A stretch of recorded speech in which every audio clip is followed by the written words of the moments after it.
ulnar veins. These veins then go into the cephalic and basilic veins that meet up with the brachial vein, which then the blood flows back up into the axillary vein, going back up into the subclavian vein, which then goes back into the vena cava and back to the right atrium. Okay, now we will talk about the blood flow to the toes and back up. Okay, so blood leaves the aorta to the descending aorta into the common iliac artery, which flows then to the internal and external iliac artery and down into the femoral artery that is posterior to the popliteal,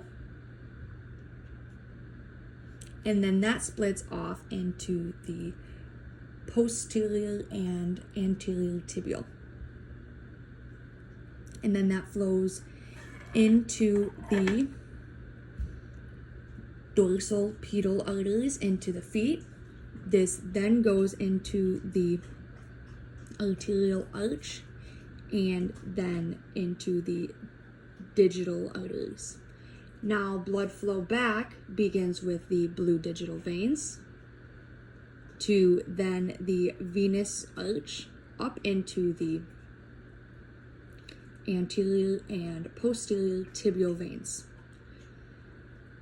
That goes up into the popliteal veins, which joins into the small and great saphenous vein, back up to the femoral vein, and up to the external iliac vein, which then goes into the common iliac vein, and then back up into the inferior vena cava, back into the right atrium.